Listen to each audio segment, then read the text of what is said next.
asenchera bene hitkuria Jumatatu Kenya nikobono mwaziri w'echisemi Mheshimiwa Julius Migosi Hogamba hitkuria rero haruro gukuru gotindi wecha sonde bwensi horache gwesonania na bwigo kubwatrani wano weberi wa matemwayo na nigarache kwemukirigwa hegetambokero egetindi kerichiko ukwana hime yanyagesenda hasekanise yegi Adventista chingaki chogo chengera homoyega busichogo changira hekanise iyo niganya rekobaga kwendekia hogo chiko kuna gusaba abarukwa bwansi bane kya matemwa senchirengia.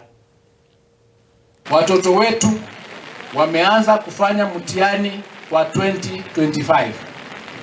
Watoto wote wale wanafanya mtihani Kenya hii kutoka primary, kutoka junior school, kuingia form 4 wote ni 3.4.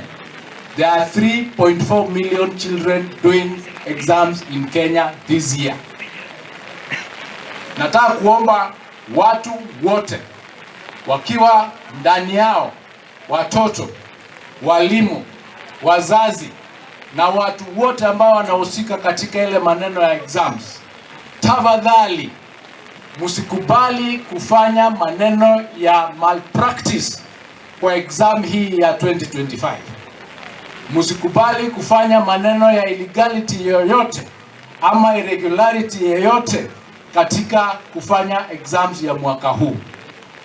Ningependa na naomba muache watoto wafanye exams kwa sababu they have been properly prepared, na ile grade mtoto atapata ndio yake. Ndio vile tunataka kama serikali, ile grade mtoto atapata tutapangia huyo mtoto kufanya maneno mengine hata kama grade yake ni ya chini. Ikiwa ni mtoto anatoka form 4 kama amepata grade ya chini, ataenda kwa zile tertiary institutions zingine kama TVET na zingine. So hakuna haja muende kufanyia watoto mabaya ya malpractice kwa sababu mnawaharibia maisha yao. Na ukipatikana ukiengage in any malpractice or irregularity kwa sababu tumeelezea watu vile inatakana kufanywa, sheria itachukua mkondo yake na utafungwa.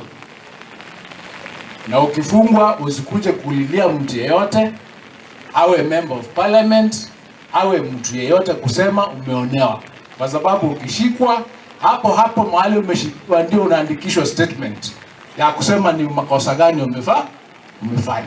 So tafadhali tukue macho na mreport visa zozote ambao mnaona labda iko mtu anataka kudanganya watoto.